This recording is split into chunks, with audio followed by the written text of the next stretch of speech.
Assalamualaikum warahmatullahi wabarakatuh.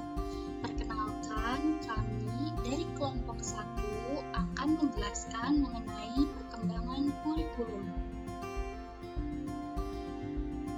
Kelompok kami beranggotakan Sugeng Riyadi, Melda Ambarwati, Dwi Gusti Ayu, Indah Kartika Asih, dan Nurwanto.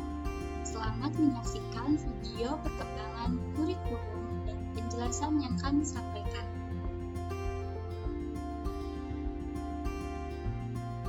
Perkembangan kurikulum yang akan kami bahas, yang pertama mengenai kurikulum sebelum kemerdekaan. Selanjutnya, kurikulum masa Orde Lama. Selanjutnya, kurikulum masa Orde Baru. Dan yang terakhir, kurikulum masa Reformasi. Kurikulum sebelum kemerdekaan. Masa sebelum kemerdekaan terdapat 5 zaman pendidikan Indonesia.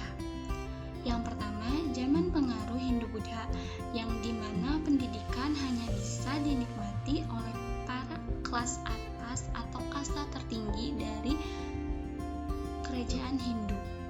Pelajarannya yaitu teologi, sastra, bahasa ilmu pasti, dan ilmu seni bangunan. Selanjutnya, zaman permulaan Islam. Pada zaman ini yaitu terdapat pendidikan langgar dan pesantren. Pelajaran yang diwajibkan yaitu pelajaran usuluddin, usul fikih, dan Quran hadis. Selanjutnya, zaman pengaruh Portugis.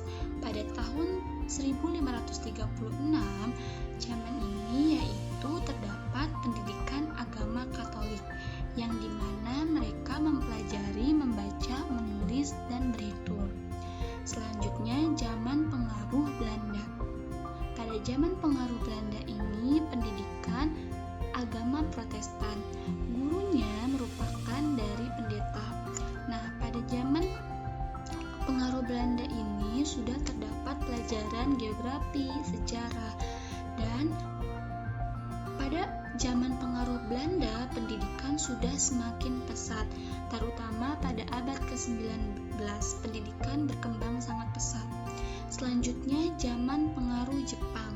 Pada zaman ini, pendidikan sudah menggunakan bahasa Indonesia. Namun, mata pelajaran yang diwajibkan yaitu bahasa Jepang dan adat kebiasaan Jepang.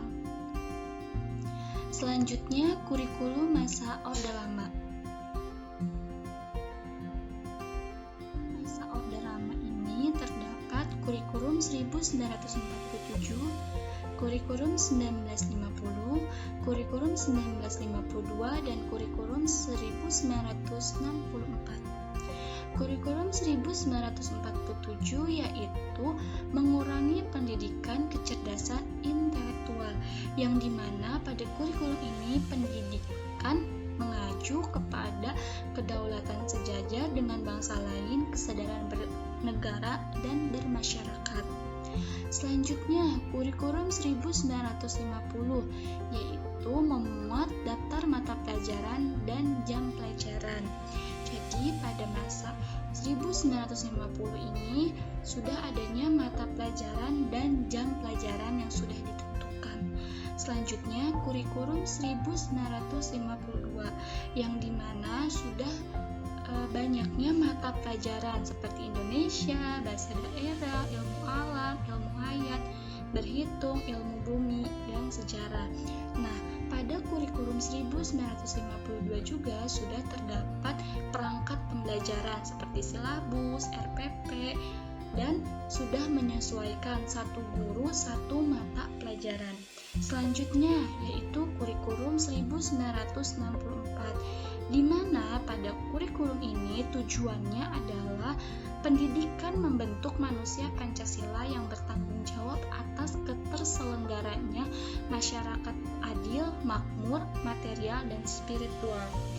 Pada pendidikan kurikulum 1964, aspek pendidikan atau perkembangannya yaitu aspek perkembangan moral, inteligensi, emosional, artistik, dan jasmani. Itu merupakan kurikulum masa Orde Lama. Selanjutnya yaitu kurikulum masa Orde. Pada masa Orde Baru ini terdapat kurikulum 1968 dengan dimuatnya 9 mata pelajaran dan terdapat isi pendidikan yang mengarah pada kegiatan mempertinggi kecerdasan, keterampilan, serta mengembangkan fisik yang sehat dan kuat. Selanjutnya, kurikulum 1975 atau 1976 yang dimana pada kurikulum ini terdapat sekolah menengah kejuruan. Nah, pada kurikulum ini tujuannya khusus yaitu memiliki pengetahuan dasar dan memiliki keterampilan dan sikap yang baik. Selanjutnya, kurikulum 1984 yang dimana terdapat pendidikan sejarah perjuangan bangsa, pemilihan kemampuan dasar serta keterpaduan dan keserasian antara ranah kognitif, afektif, dan psikomotorik.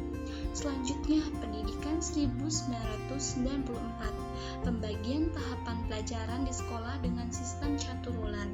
Pembelajaran di sekolah lebih menekankan materi pelajaran yang cukup padat. Nah, selanjutnya kurikulum masa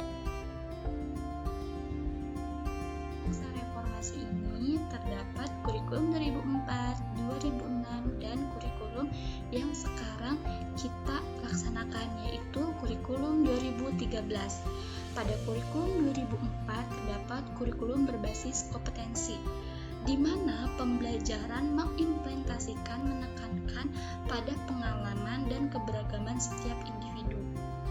Evaluasi proses pembelajaran dan hasil belajar. Terdapat tujuan dari kurikulum berbasis ini yaitu mengembangkan potensi peserta didik untuk menghadapi perannya di masa datang dan mengembangkan sejumlah kecakapan hidup. Selanjutnya dari kurikulum 2004 ke kurikulum 2006. Nah, pada kurikulum 2006 ini sering kita sebut dengan KTSP, kurikulum tingkat satuan pendidikan, di mana kegiatan pembelajaran berpusat kepada peserta didik yang mengembangkan kreativitas, kontekstual, pengalaman belajar yang beragam, belajar melalui berbuat, atau siswa berperan langsung. Penilaian dilakukan oleh guru berorientasi pada kompetensi, portofolio, produk, proyek, perform, dan tes tulis. Selanjutnya, pada kurikulum 2006 ini juga sudah mengembangkan perangkat kurikulum, silabus, RPP, protap, promis, dan perangkat pembelajaran lainnya. Nah, selanjutnya ada lagi perubahan pada kurikulum 2013 yang dimana sedang kita alami saat ini, yaitu kurikulum berbasis kompetensi dan karakter. Jadi tidak hanya nilai kognitif saja, tapi afektif dan psikomotorik siswa pun dinilai. Pembelajaran yang dilaksanakan secara kontekstual dan siswa aktif pada proses pembelajaran. Lalu evaluasi hasil belajar pun dinilai dengan valid, utuh, dan menyeluruh. Nah, itulah merupakan perkembangan kurikulum yang terdapat di Indonesia. Cukup sekian penjelasan yang dapat kami sampaikan, kurang lebihnya mohon maaf. Terima kasih. Wassalamualaikum warahmatullahi wabarakatuh.